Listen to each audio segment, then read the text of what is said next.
O'zbekistonda bu yil juda mashhur bo'lgan mana Nimba navi Ispaniyada yirik bo'lgan bu yerda ham. Keyin O'ktam aka hozir so'radim, bu ob-havo odatiy ob-havo bo'lmadi deyapti. Yomg'ir ko'p yog'di va salqin kelibdi bu yil. Xuddi O'zbekistonga o'xshab, O'zbekistonda ham bu yil salqin keldi. Yaxshi natijada yapti aytsangiz agar. Aha. Bo'lib ketadi. Xudo xolasa aka. Mana giloslarni qarang bu yerda. To'p-to'p bo'lib sotdi. Juda ko'p yorilibdi lekin yomg'irdan.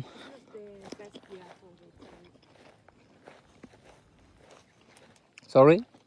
This is Red Nimba? Pacific? No, Red Pacific, and this is Royal Lean. You like this variety? You like Red Pacific? The taste maybe a bit.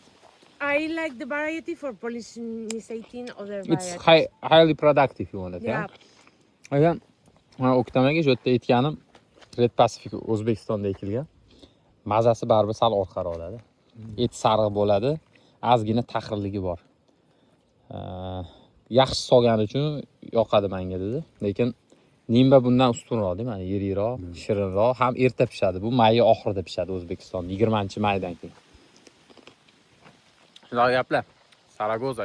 It's this kind of region of Zaragoza or how you call it? Yeah, Valjalón.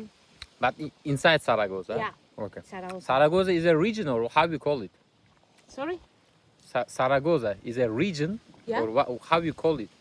Region of Zaragoza or what? No, Zaragoza is, we have in Aragon, is Aragon. the region. Inside the region, we have Huesca, District. It's Zaragoza, kind of district. and Teruel. Yeah. District. Okay. Zaragoza tuman ekan, Aragon viloyati ekan. Okay. Bu Red Pacific navi O'zbekistonda ekilgan, men videoda aytdim. Nimba navi mana juda ham yaxshi solgan. So Red Pacific pollinates Nimba here. Nimbaga changlatuvchi hozir ko'rganimiz. Nimba o'zini changlatmaydi.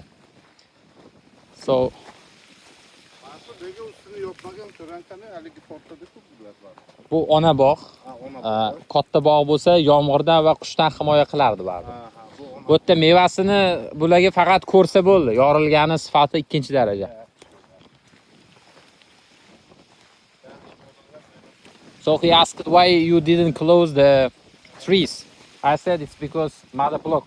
Yeah. Yeah, you are not interested in the production. I don't want the production. I want The buds, yeah, the buds. Okay. And we make a lot of plants very hard from the buds.